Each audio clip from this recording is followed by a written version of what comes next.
Hello, my friends, and welcome back to Failing Forward with Nikou. I have an incredible guest for you today, Dr. Janie Lacy. She is a master in her field in working with women, with adolescents, with families, with marriages, and helping them overcome trauma, helping them overcome conflict resolution, anger, and really finding that joy and that place of unity. So we're going to really dive into her story, which when I started to really dig deep and learn more about her, I literally cried when I found out the things that she had to go through to step into where she is today. So we're going to go ahead and highlight that story. And then we're going to give you some actionable tips on things that you can start doing today to have better quality relationships, to have better communication, and also to manage some toxic emotions like anger.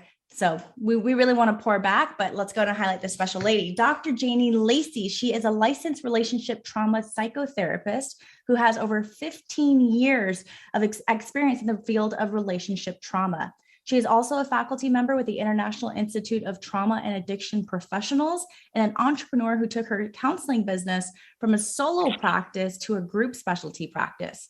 Dr. Janie helps women overcome toxic relationships. She is the creator of Women Redeemed, an intensive experiential group experience that uses proven therapy strategies to start women on their healing journey. Dr. Janie, welcome to Failing Forward. Thank you for having me. I'm so glad to be here and so glad to have this conversation with you because healing is so important to everyone's life. I couldn't agree with you more. I think a lot of us fall into the category of just doing, running, going. And a lot of us are wondering why we are not feeling our best from the inside out, but we never take the time to push pause and to just sit in that hurt and that suck and work our way through it. It's like we're running away from everything. Would you agree?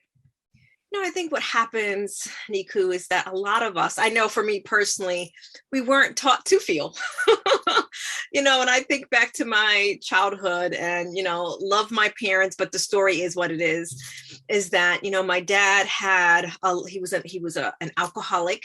And my mom was raised by not her mother, right? So they've brought trauma when they had children. So when I look back, we weren't taught to feel our feelings.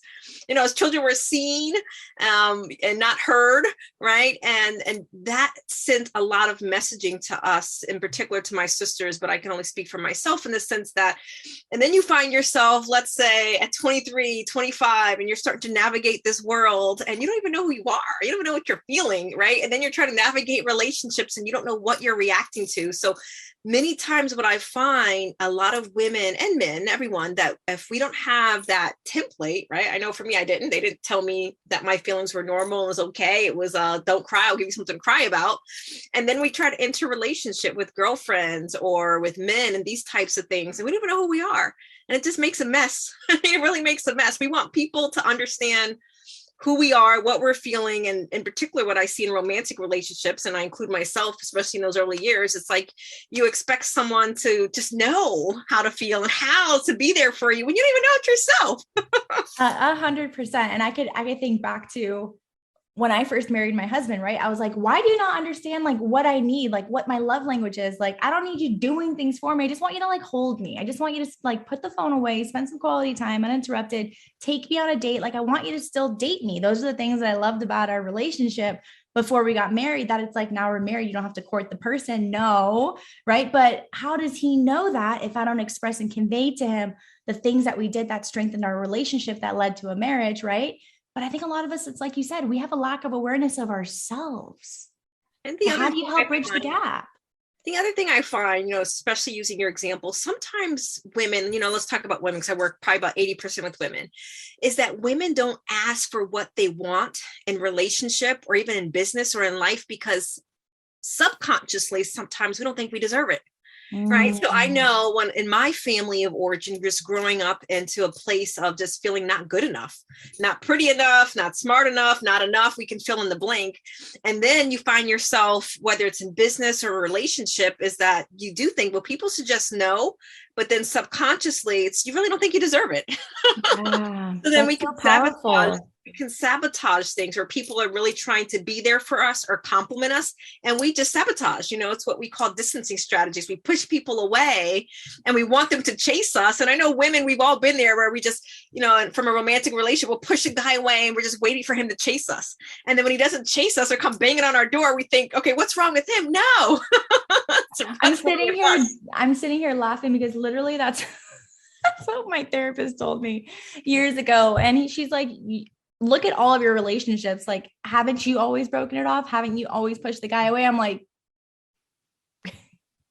I have a major, I have a major issue in self-sabotaging things. For one, because it's like, it's too good to be true. I don't have trust. I have trust issues, right? Or abandonment issues. Or number two, I have this fear of, well, do I really deserve this? Like, is this really real? You know what I mean? So it's like, it comes from a self-esteem issue. Absolutely. And I think many times we don't know what we don't know, right? So working with, thousands of women over the years, but even my own story, I didn't know what I didn't know, right? So we operate and we garden, we garden with the tools that are in our shed.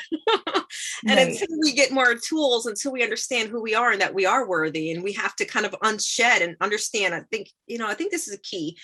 Everything makes sense in the context of our story, right? So when people know Nikou's story, when people know Dr. Janie's story, everything makes sense. To decisions we make, to the people we marry, to the places we live, it all makes sense. But we have to make sense of that first. Because, what I find, especially in my Women Redeem program, many of the women will come to the program because they've either had a history of toxic relationship with romantic relationships, or sometimes just with their parents.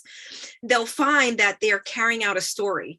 And many times they can be really smart. They're CEOs, they're they're C-suite executives, they're entrepreneurs, but yet they can't understand, why do I keep finding myself with the same person over and over again? And the theme is usually they're treating me less than I deserve, right? So what we tend to find when we get on a healing journey is that there's some reflection of how we really feel about ourselves.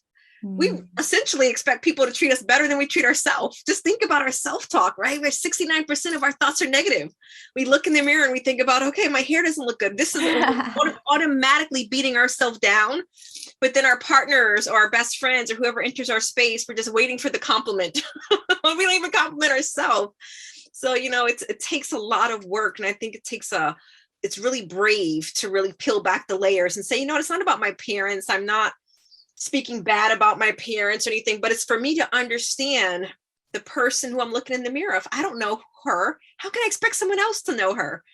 Right? It's the same thing, Nikou. I find that when women will come and we'll have these conversations as far as romantic relationships about lists. And in my group, people will read off their list. I always say, make a list of who you want to be in a relationship with. But the key part of that is also make the list of who that person would be attracted to. And usually it's not the person who made the list. Oh my gosh, that's so good. I'm writing that down. That is so good. So let's push pause there. And then we're going to come back to tactical things, strategies that the audience can take with them and start implementing and feeling like the incredible expertise of your work. And then obviously, like I did, they're going to reach out to you and want to work with you. Let's go back a step. How did Dr. Janie get to where she is today? Because we know when we look at successful men and women that are doing things and they're where we want to be, oftentimes we look at that and we're like, oh my gosh, she's so lucky. Oh my gosh, her life is so put together. Oh my gosh, she's so successful. I mean, you have all these accolades. You've been featured in media. You've gotten all these awards, right? And a lot of people look at you and say, man, she's doing what I want to be doing. But what they don't realize is that stemmed from a lot of pain and a lot of suffering and a major part of your life that you had to learn to fail forward through and get past to find your personal testimony, to step into your power. So let's peel back the layers of the onion and let's go deep. Let's go to the root. Let's go to the beginning. Well, there's a lot I can say there, but I'll start with this story. Yesterday, someone was asking me about giving them some tips on how to become a speaker, right? So one of the things that when I look back, my dad was not only an alcoholic, but he also sold drugs out of the house that we lived in. And as a little girl, you don't know that. But I remember as a teenager, I discovered little baggies and little white powder and, measuring things in our attic, right? So I became aware at some point. But in those early days, my mom, I would believe, was also in a place of probably what most women would be if they're in a relationship with an dad, probably depressed, preoccupied with my dad. So what I don't remember, but I know is that she would leave a bottle in my mouth, and, just leave the bottle in the baby's mouth, and you're sucking on this milk all day or all night just to kind of shush the baby. So when my adult teeth came in, I had rotten teeth, Nikou. And as a first grader, kindergartner, I would talk like this with my mouth. For those that are listening, I would just cover my mouth when I was talking, and I wouldn't talk. I was just really introverted. So then when I did start speaking in second grade, I had to go to speech therapy. I just couldn't. My dad didn't speak good English, so I was in this place of just, I say I got a bad start to life in that sense. So then you have this girl who has low self-esteem. You're growing up in this environment that children are seen and not heard.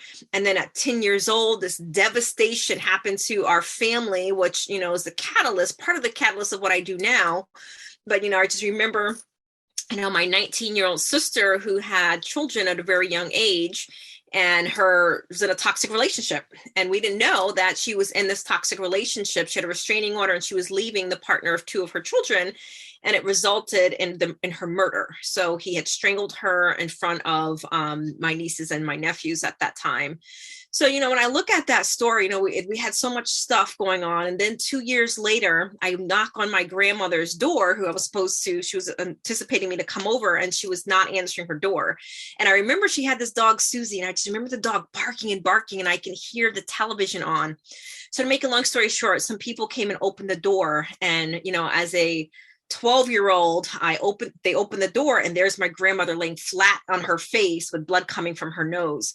Right. So there's so many things that I can see that were setting me up to be a woman of no voice, of just having all of this stuff.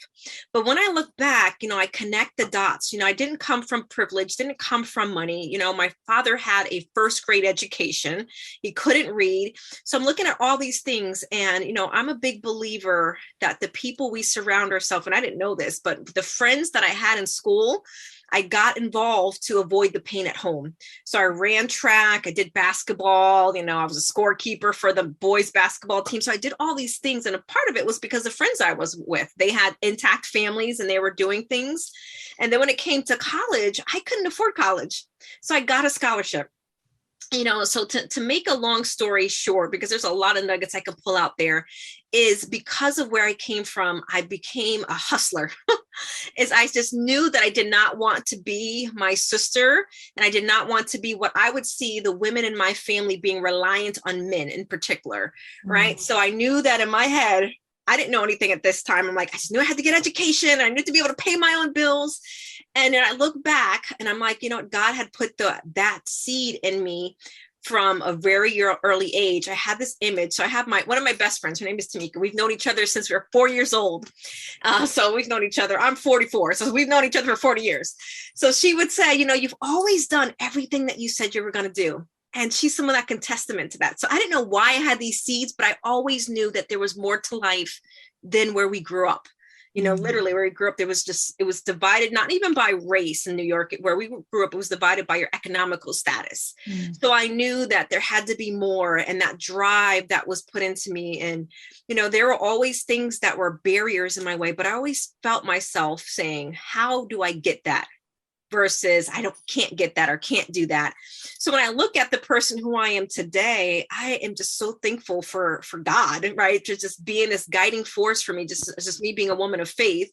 Even back to this time when I look back at, I was probably about 13, Nikou, and I was walking on the street with my friend, and this limousine pulled up to us. And we were in upstate New York, and they were like, hey, have you ever been to the city, New York City? Do you want to come to the city and come inside and see the limousine? And we're looking, and I was like, my friend and I were like, we were excited there was a limousine, but there was something that told us, don't do it. And I just was afraid, because I was not necessarily afraid of the men in the car. I was afraid that my dad was going to kick my butt if he found out.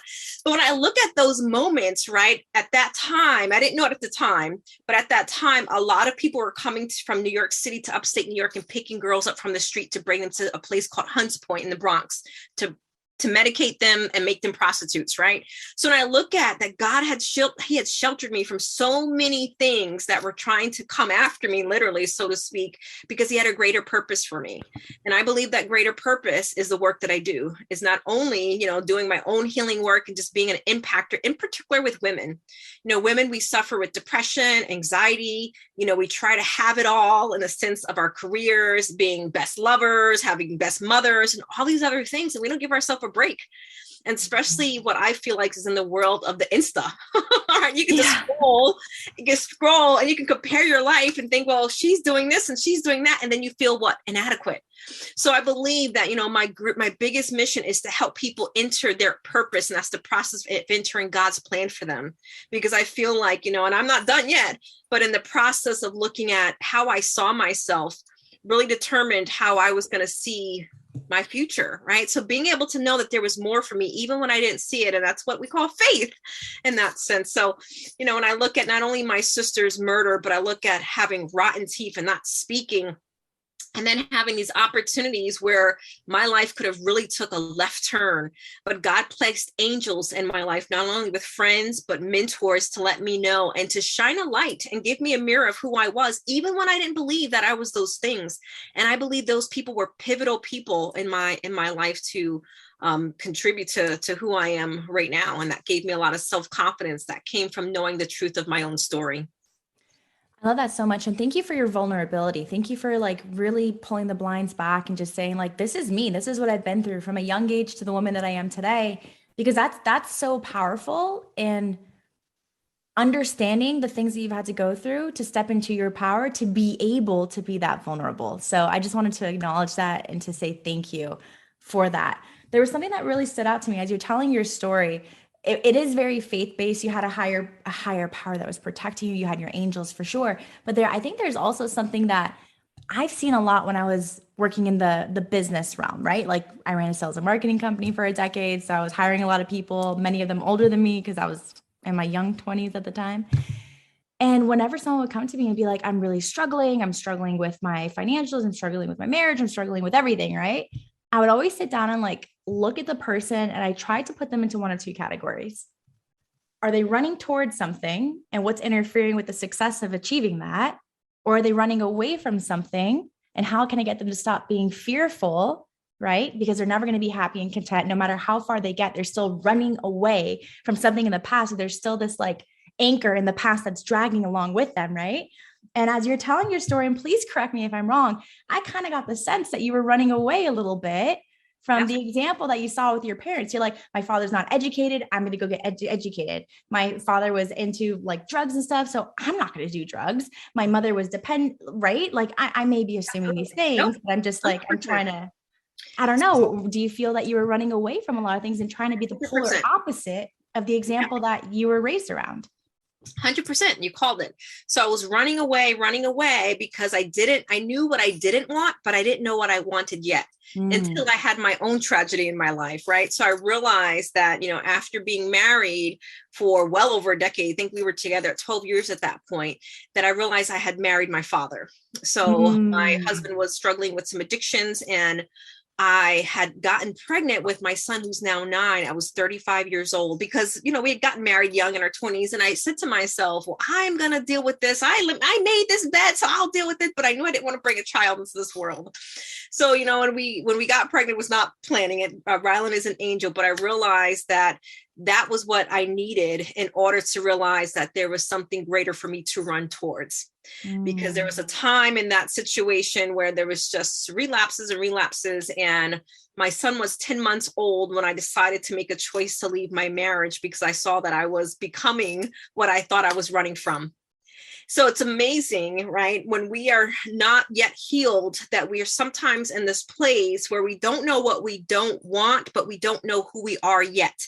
And then the very thing that happens, Nikou, is we become the very thing that we don't want to become. Yeah. And I saw myself, God bless her, I saw myself in that moment becoming my mother, right? So here I am in this codependent relationship, husband struggling with these types of things. And now I have this 10-month-old child. But when I look at that moment of me re-entering my own recovery, my own therapy and I went against everything. I mean, I got, and this is why I understand women and they get to these places. I got so much toxic advice. Wait till your child is 18. God hates marriage. I would get all these, hates divorce. I would get all these toxic things thrown at me. And I was walking alone. I was walking a very lonely journey. But I needed all of that. I needed my world to come crumbling down for me to say, you know what? There is something greater out there for you. Hang in there, right? So then I started changing that course from running from something to something. But it was from that greatest place of pain that I was even able to discover who Janie is. And what are you running towards now? Right now, I'm running towards that every single person that I'm in, including you in this moment, is somehow better because I'm in their presence. I'm building a legacy. I'm breaking generational curses. I'm building a foundation for my son to be who God has put him to be. And the greatest thing that I've discovered in my own life, and this is more than success, so I've experienced success in lots of different areas, is my peace of mind. When I was running away from family of origin, all the things, I was a place of unrest. My mind was always anxious. I'm always preoccupied. And now I am just like in a place, and I say to my closest girlfriend, I'm like, peace is priceless. I can say, no, I don't want to do that. Or no, tonight I'm just going to binge and watch Netflix and I'm good with that. Or, yeah, let's go and do this. Or, whatever that may be, peace, I realize, is priceless. Because if we do not have peace, we can't be present. We can't be conscious with the person that we're talking to. We can play the toys and stuff with our kids, but we're really not there. We're thinking about stuff. And I didn't realize how much of that detriment that was for me until I really got to some of the other side. And believe me, it's not 100%. So some days I'm like popcorn brain. I'm so running towards legacy and peace and impact and purpose. I love that so much. And as you're mentioning that, you're like, yeah, like so many of us, like we were doers and we're trying to achieve, right? And let's talk about that for women that are really trying to be incredibly independent because of a fear of dependency or of not being in a position where they will not be taken advantage of, abandoned, worthy, all these things. For that woman, like, let's go back and talk to the 25-year-old me, right? I'm now in my mid 30s. Let's go back and talk to the 25-year-old version me, started a business at 21, hit 7 figures at 24, was franchising, opening up offices all over the country at 25. And that was validating who I was and making me feel like a badass and making me feel super successful. And then when I exited that business at 30, all of a sudden I felt like a failure, but I exited, right? Because I created something successful that allowed me to be able to then go and do whatever I wanted. But going back to square one was very scary for me. It was frightening because I identified so much with my previous success that removing myself from that was like, now who am I? And I'm now married, or I was getting married at the time. And then I was looking at my husband, like scared of the situation. Like, does this mean I'm now depending on you? And then I started to go back and get educated again and get certified again and started doing all these things because I couldn't just have peace of mind that the universe did all these things for me. Let's just go with the flow.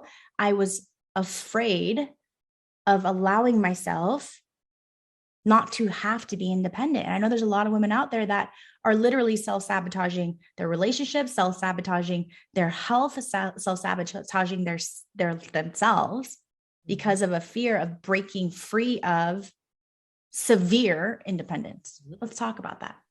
Yeah, absolutely. And you named it many times. And that is the embodiment of running away from something, running away from dependency, running away from, being controlled, running away from the fear of losing ourselves, all of these things. But then we miss the opportunity to run towards love, trust, protection, team, partnership, all the things. Many times what I'll hear, all the things that we'll say that we want, we can have it right in front of us, but because it doesn't come in the package that we recognize, we reject it. Right. So many women can have that story. Many of the women I work with have that story, Nikou. They get the very thing that they want, the trusting, the security, the foundation, a partner that will have their back, but they feel the sense of loss of control. They have to feel the sense of vulnerability. all of these things. And then I would say to them, well, isn't that what you wanted?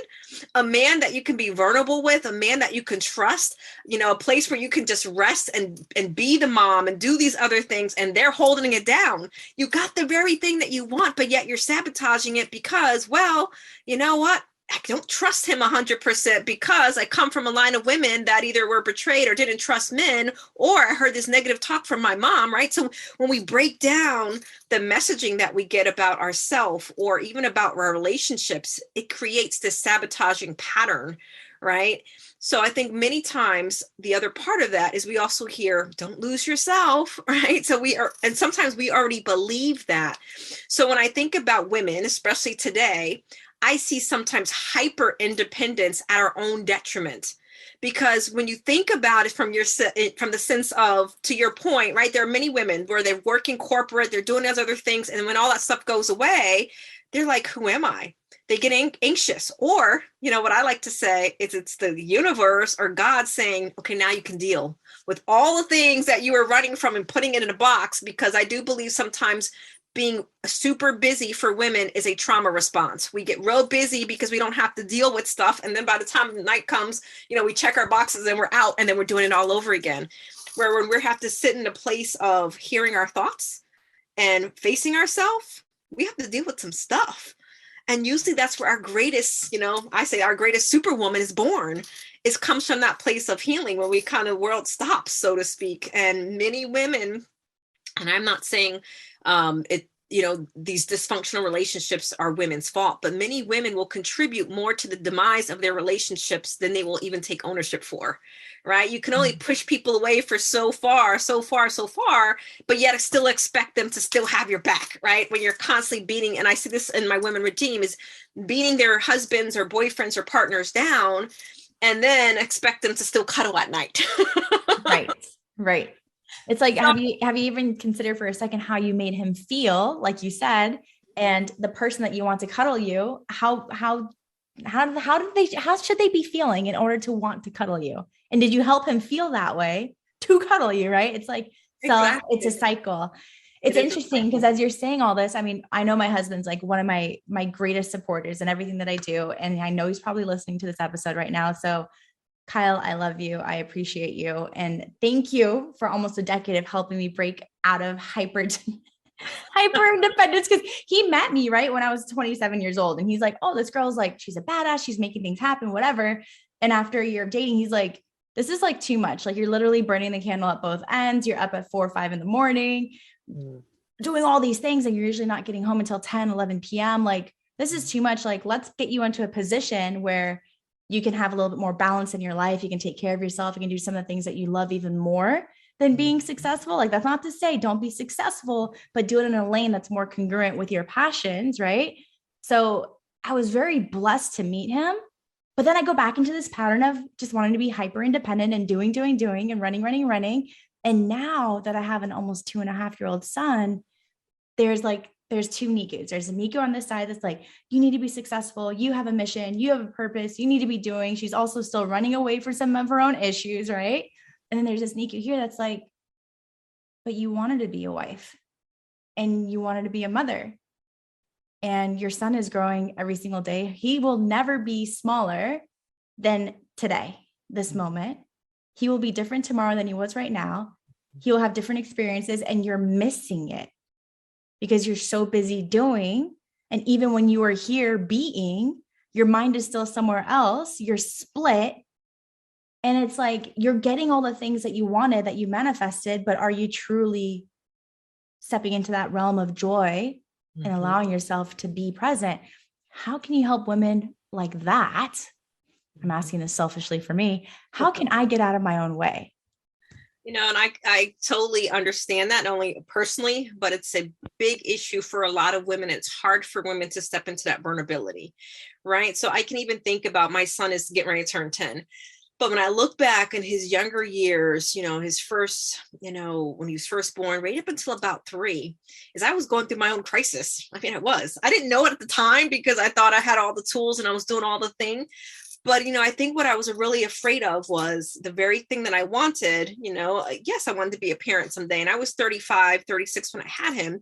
I had this life already. So then he came and my life completely changed. And I was really afraid that I was going to lose myself and I wasn't going to be able to do all the things I've always wanted to do. And I had to say no to a lot of things that before I had all this freedom. So for me, when I look at the depression and the anxiety, he's a blessing and he was a blessing, but I felt like I was losing my freedom to be, and that my life was going to be forever changed. So when women are in that position, right? So a lot of times we have to name our fear. And I know for me personally at the time, I couldn't name it. I can probably say all these things, but sometimes it's a timing. So first we have to name our fear, and two, we have to get around a support system. I am a big believer, and I don't think I have no mommy guilt about this, and I believe we should not have any mommy guilt about this if this is your call to purpose. But I had nannies, I had a babysitter, I have cameras in my house, so if I want to check on my little guy, I can see him. So I realized that when I was home for a period of time, that wasn't me. And I have a younger sister who's 3 years younger than me. She has 3 girls, and she cried, Nikou, when it was time to go back to work. And I realized that that's not me. I realized that my purpose and the things that I had were tied to that feeling of freedom. And I had to find language around that. And then I had to get into a place where I was accepted to say, you know what, Janie, you can still run your business. You can still do these things. But yes, it's going to change how you do those things, but you don't have to give it up. Right. So I remember the first speaking engagement I had when I had an offer for a first speaking engagement, and my son was 1 after I was taking some time off. And I said to myself, I had never took him anywhere really at that time, just being super paranoid about germs and stuff. And I said, you know what, I'm going to do this. We strapped that baby in the car and drove to Tennessee. And I spoke and did my speaking engagement, and he was outside in the little thing being entertained. And I realized, you know what, that gave me courage to say, you know what, it's not and or, it's both, right? I can be the person I want to be, but I can also be Ryland's mom. And, and I looked fast forward to, a month ago, almost 2 months ago, when I did my TEDx talk, he's sitting in the audience with his dad, watching his mom deliver, her TEDx talk. So when I look at all the things, I go back to that beginning, that in that space, I didn't know how I was going to do it. I didn't feel like anyone understood what I was feeling because I couldn't talk. I was talking to the wrong people. I was talking to like, for example, my sister who loved being an at-home mom, right? And I had to realize that not everyone can share that space with me, because who we speak to and who we allow ourselves to vent to can also deter us, can make us feel guilty, can make us feel fearful. And sometimes, for the ladies especially, we can't even talk to our husbands or spouses in that moment because they don't understand it, and it's okay. And we have to be able to say it's okay that they don't get it and understand it. It really is. We don't have to beat them up for not understanding it. They're not us, right? So to be in that place, and I look back and I realized I had to first accept that what I wanted was unique in the sense of my support system. And 2, I can still have it. And 3, I can put the things all in place. And for me, that was nannies, babysitters, cameras in my house, bringing my son to work or bringing him to, my speaking engagements. And I'm so glad I did not feel like I had to sacrifice what I wanted in order to be a mom. I'm a better mother because I'm happy. I'm happy because I'm doing all the things I want to do. Amen. And I have to mute myself when you're talking, because I'm sitting here as you're talking, I'm like saying, yes, yes, cheerleading you on. I'm like, you tell them, girl, because that's literally speaking to my soul. And I know a lot of the women that are listening to us, a lot of the audience for Failing Forward are women that are highly successful, and they're trying to figure out how to find this balance between their masculine and their feminine energy. And they're trying to break free of toxic relationships or codependency or a self-esteem issue, right? And as you're speaking there, I love Brene Brown, and she always speaks on shame and she speaks on guilt. And I'm constantly like diving into that because I know that's like a huge area for me that I need to work on and work through. And you were speaking directly to me as you said all of that, because that's literally how I feel. I have a 2.5-year-old. And when I first had my son, I fell into, very bad postpartum depression because there was this major sense of, I lost my life. I lost myself. And I was like, whoa, like I can't wake up at 5 a.m. and go work out and do my 6 a.m. yoga class anymore and get home at 8 o'clock and shower peacefully. And maybe it's a 20-minute shower, like those things were no longer, there were things in the past because my son needed to be breastfed every 90 minutes. And I was lucky if I got a 5-minute shower in, like all the things that new moms go through. And I got really, really down on myself thinking, is my life over the way that I always envisioned it and wanted it to be? And now fast forward 2.5 years later, I can take longer showers. Like as they grow, you gain some of that freedom back. Right. But for someone that got married in her early 30s and had her son after quote unquote success, it was a very difficult transition for me. It was very challenging. But that's not to say that's not challenging for the women that weren't in that position too. What you said that really resonated with me is the friends, the people around you that don't understand you and what really drives you. And then they're giving you advice like, you should be at home.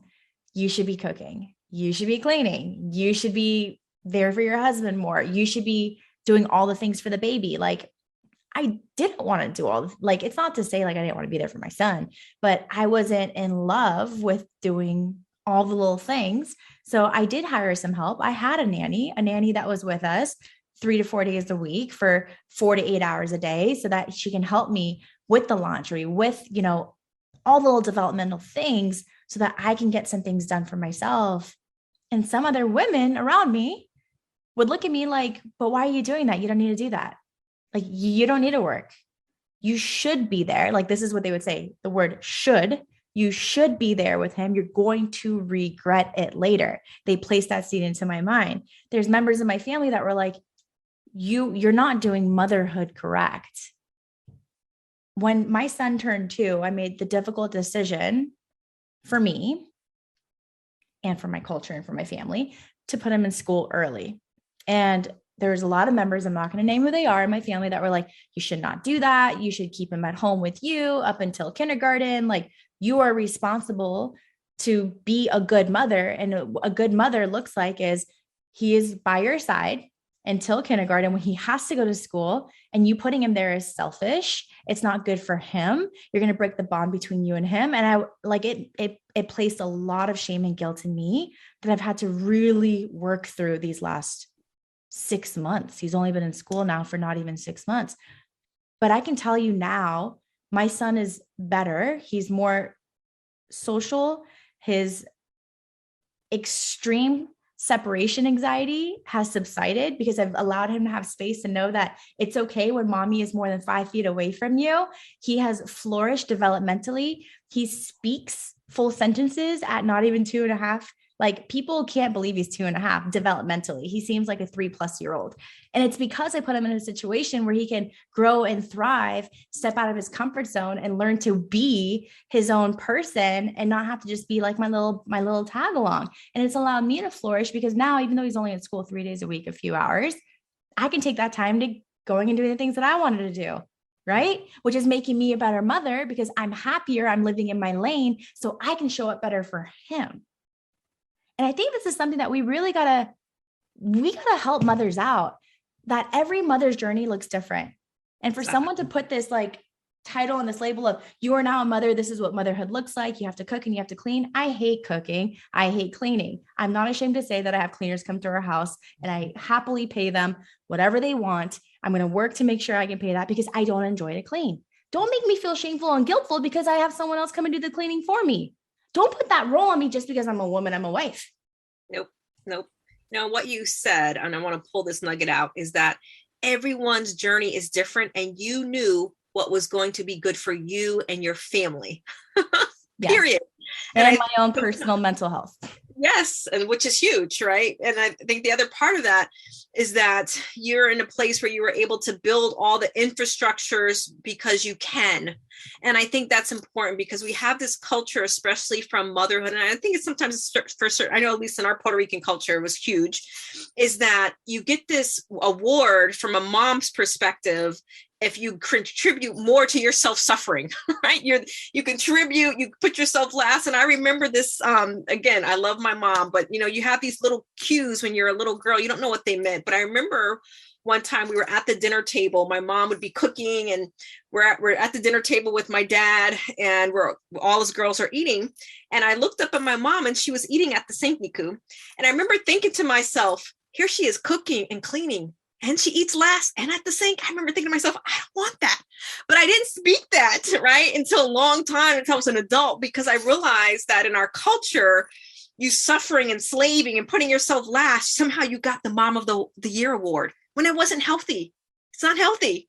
And I think that's what we need to hear as women, as mothers, is that we have to put that oxygen mask on ourselves, because the truth is, and this is not to take away from anyone that believes certain types of attachment theory, your son is going to be actually better if he's in a place where people are loving him and that they're attuned to him than his own mother, who may not have been in a place of being completely in tune because she's preoccupied and she's not feeling good about herself.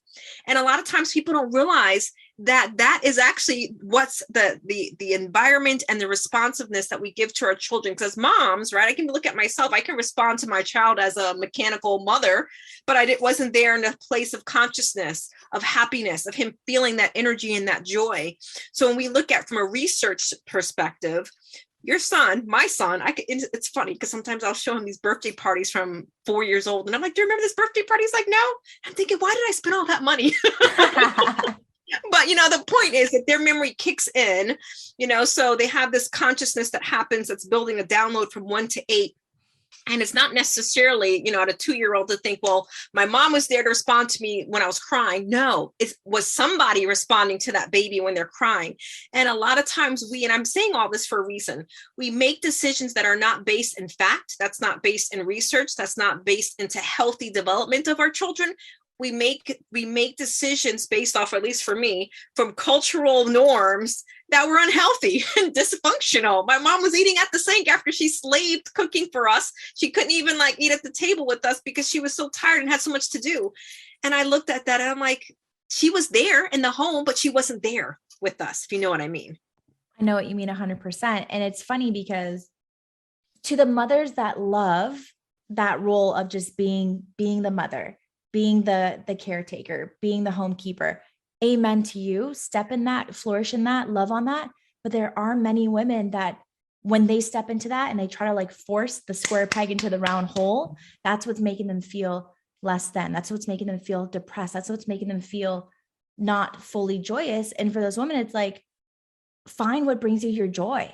Find what brings you your confidence back. If that means that you need a babysitter to come 2 hours so that you can go and work out on your own without having to lug the baby with you or the toddler with you, so that you have that peace of mind of, I can go and grab a coffee on the way there and I can grab a smoothie on the way back. And when I come back, I'm going to feel energetic. I'm going to feel good. I'm going to feel confident. And I can then have a way better interaction with my child. Do the thing that internally, what you need, do it. Get out of our own way. Right. And we need to stop labeling ourselves as this is what perfect mother looks like. This is what perfect wife looks like. This is what perfect businesswoman looks like. You can have it all. And I know when I was dealing with my postpartum depression, I'm lucky that I had clarity on this. It was better for my son while I was breastfeeding him and crying all over him that I had a nanny outside the door to be like, hey, can you come and grab him for a second? I need a moment. Because if I just stood there in that feeling, babies and our children feel our energy. They do. So when you're having a bad day, if you notice how your children are more close to you or kind of clingy to you, it's because they feel that something's off with you and they're worried, they're concerned. When you're sad, you feel their energy come down to this. They want to take care of you. They want to nurture you.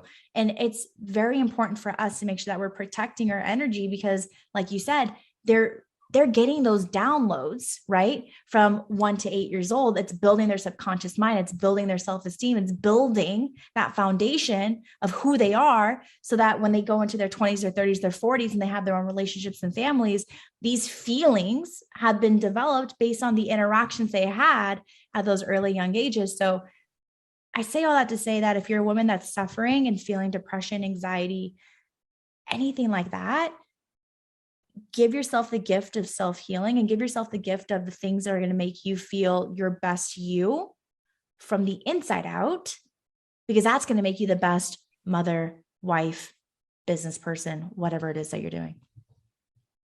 100%. 100%. So let's dive in. We talked about the independent woman, right? The hyper independent woman. You talked to me. I appreciate that. But I know there's a lot of people that are listening and they might be dealing with some codependency. Can we, number one, define codependency, and number two, give some action steps on things that we can do to work through that and past it? So to give a definition of codependency, very, very simple, is when people have a need to be needed. So what that means is sometimes we can find our purpose in our service to others. And many times that can come from, not all the time, comes from undealt with childhood wounds. I know for myself, I call myself a recovering codependent. And I look at how that was developed in my own story, which some people may relate to, is that growing up, when my dad would come home, it would change the atmosphere in the home. So you become, as a little girl, so super sensitive to the moods of your parents that dictates how you show up in the world. And that becomes your download in life. So then you start becoming so hypersensitive to the temperature of the room or what people need, but you're the one that's cold, but you're the one giving out the sweater, right? So when we get to that place, many times, and especially for me in the Christian community, sometimes that can be considered a good thing, right? Because it's service, it's selflessness, all these other things. But what I find with women in particular is that puts them in situations where it's to their detriment, and they will either attract very narcissistic partners or addict partners. What I say is I had to become a vampire slayer to the addicts and to the narcs because that was who I was attracting. Right? When you're a giver, that's exactly what happens. Is it's not that you become in a place of healing, it just comes now you have boundaries, right? So one way that women could kind of detect themselves is, how do you feel when you say no, right? Many times if we say, no, you know what, I really appreciate that invite, but I'm not going to go. I'm not available tonight. Or another clue that you can potentially be in the codependency spectrum is if you justify your no's. Well, you know what? I have my son tonight. I don't have a babysitter. I really can't go. And then you give them a whole rundown of justifying your behavior, and they didn't even ask you.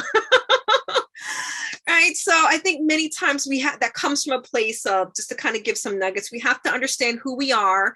We have to be confident in who we are. And no is a complete sentence. We can say no, and we don't have to justify our behavior. We don't have to explain our behavior. We have to be comfortable with our own decisions. But when we get into that place of we put other people's needs before us, we're eventually going to be resentful. We're going to be angry.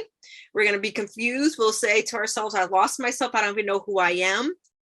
And all of those things are not going to serve us as mothers, as wives, as friends, as productive entrepreneurs, if we're constantly putting ourselves. So if you can't say no to people, that's usually a clue that there may be some codependency there.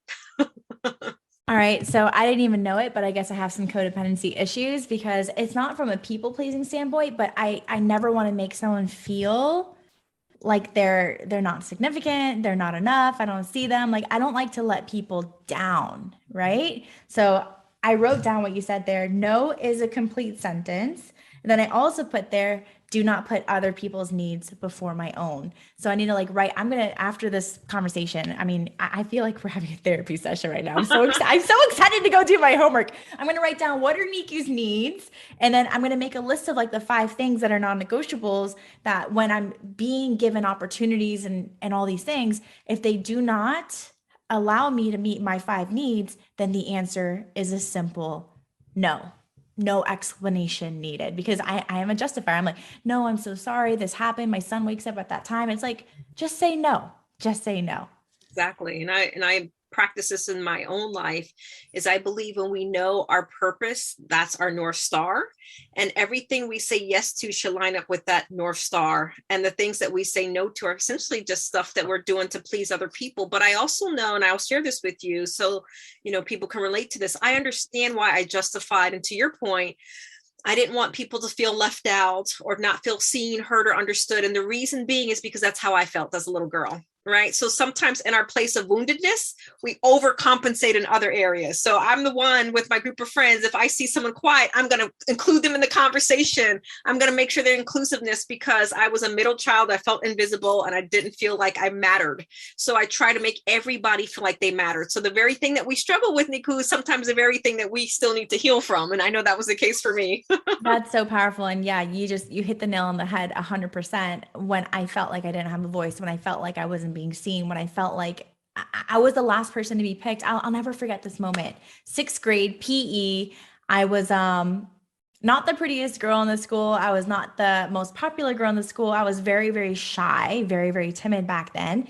And in PE class, when we were doing this volleyball game, they lined everyone up. Here's half on this side, half on that side. Here's the 2 captains. Now go ahead and build your teams. And I was the last one chosen. And that moment has stuck with me up until today, where I never want someone to feel like they were chosen last. I never want someone to feel like they weren't the first person, the second person. They didn't make the starting lineup. I remember going for basketball tryouts in 7th grade, and they were like, yeah, you're not good enough for the A team. You're on the B team. And I was like, it's like these little moments in our life that stick with us. Fast forward 20 years later, but it's developed this sense of pain and trauma in me that I'm still holding it with me, but I'm recognizing it in other people, even when it's not true. It's not really there, right? Absolutely. That's what we do. It's called projection.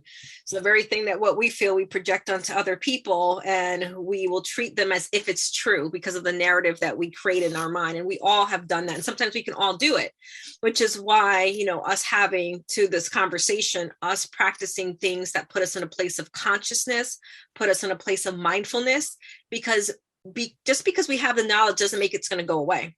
It means that we have the knowledge so that we have the space. So when we are aware of it, we make different choices, right? We realize, you know what, Janie, that's really me. They didn't say that to you. So why are you treating as if it is true? It's really you, right? So we're able to have that self-talk and to create a space where we're not doing unnecessary things, what I call it, unnecessary things in my life, doing other stuff because I want people to feel better versus, you know what, they didn't ask me, right? So sometimes we can put ourselves into spaces and places unsolicited because we think we know someone else's pain, but it's really our pain.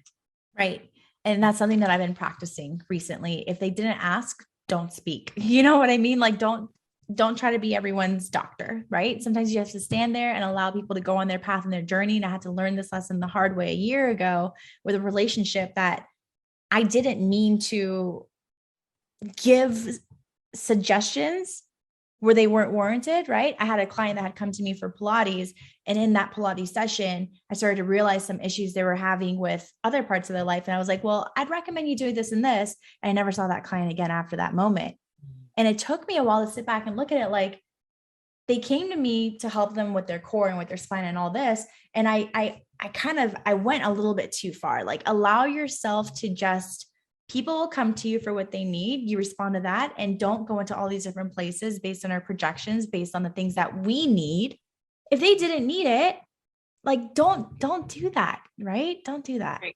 But they may not even know they need it. From a therapeutic standpoint, when I'm training other therapists, we use that term of meeting people where they are, because sometimes we can see, like, we're putting together the puzzle and we're like, we know how we can get you out of this, but they're not in a place where they can even hear it yet. Exactly. Right? So I think it's the same thing when it comes to friends or family or clients, is that we can see things, but we can be violating people's boundaries by giving unsolicited advice. We've all been there and done that. So lessons learned for sure. Don't give unsolicited advice. I know that our time together is coming to a close, and I want to go ahead and just highlight some of the amazing things that you're doing that I know the audience is probably gained so much from this conversation. They're like, how do I reach out to her? How do I work with her? Like, she's amazing. Although she's not right here in Arizona with me, I will be working with Dr. Janie. She's out in Florida because of her expertise in some key areas that I've been working through for decades now. She has a practice called Life Counseling Solutions, where she's created a monthly 8-hour anger management workshop to help people, specifically court-ordered people, which, believe it or not, Dr. Janie, that was me at 16 years old. I was one of those court-ordered people that had to go to anger management. So I love that you're doing this. But if you are someone that you are working through anger management, or someone that or you're in a toxic relationship, if there's an opportunity there to connect and hook up with someone, I would definitely recommend reaching out to Dr. Janie Lacy. I also would recommend connecting with her on her Women Redeemed group that she's been creating. Can you speak to that, Dr. Janie Lacy, for the audience that may want to work with you on that? How can we connect?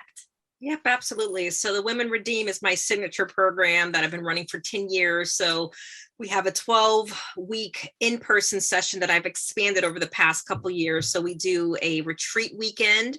Our next one's coming up in April and October, and then in Cancun in October.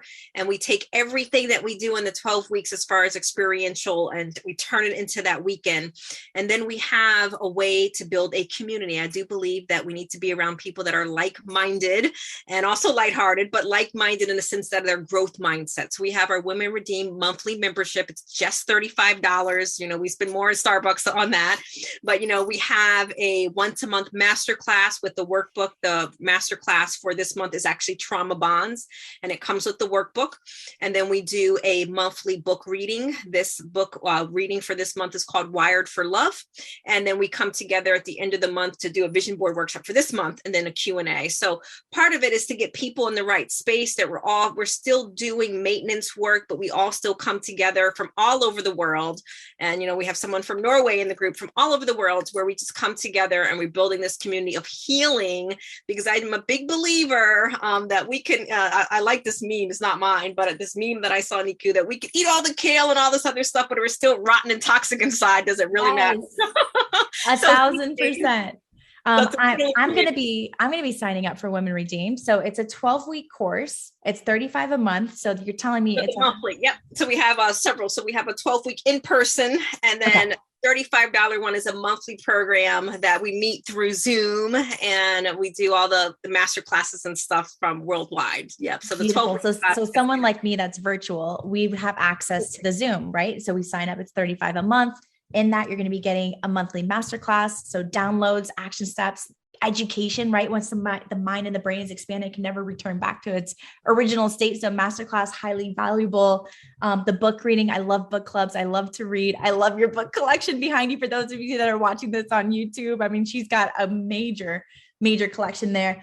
And then breaking that down. I love the vision board workshop too, like really tapping into the subconscious mind and reprogramming some of those self-limiting beliefs, right? And kind of getting out of our own way. And then the Q&A, having access to you to gain more information that's specific and customized to the people that you're working with in community with like-minded women that want to make that step forward in their lives, physically, mentally, emotionally, spiritually, holistically. I think that's my favorite thing and what I love about you. And then do the people from that monthly membership, are we the ones that you're going to select for the retreat? So you give us VIP access? Yes, everyone has access. But, I do want to say this. I partner with someone, with a Women Redeem alumni, and she's actually co-leading the Vision Board Workshop. So a lot of the women, they're just like you and I. They're entrepreneurs. They have massive success in their all space. But the one thing I like to see out of the group is when people start sharing their story and they become out of hiding. They become so much more powerful. So, Dr. Kelly, she's going to be leading our Vision Board Workshop, and she's gone through our retreat, and she's gone through the 12-week program.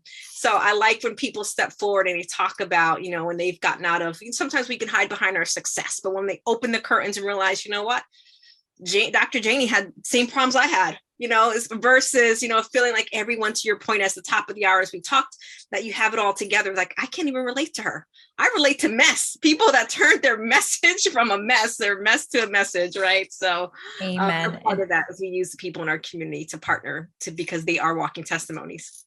1,000%. I think that's why I've connected with you so easily through Clubhouse, through Breakfast with Champions, through being on your show as well, Voice America. Let's Talk About It with Dr. Janie Lacy. You guys go check it out. It's on all the different podcast platforms, Spotify, Apple, you name it, it's there. Go listen to that conversation if you want to deep dive on depression. But if you want to reach out to Dr. Janie Lacy, join her Women Redeemed, go ahead and go to her link tree. If you go to her website, www.janielacy.com, that's JANIE lacy.com. You'll have all the links there on how to get in touch with her and how to get a part of her Women Redeemed. If you are living in Florida, I would highly recommend going and doing her 12-week in person. I mean, I may even go out there and figure out how to do it. I don't know. We'll see. I live in Arizona. We'll see. But for sure, I'm going to be doing the virtual for sure. I'm excited about Cancun. This girl needs to travel. It feeds my soul. But Dr. Janie, I am so grateful. I am so thankful that you made the time and you created the space to be here today and to pour into our Failing Forward audience. I appreciate you. My pleasure. Have a great rest of your day, everyone. We'll see you again soon on another episode of Failing Forward. Take care.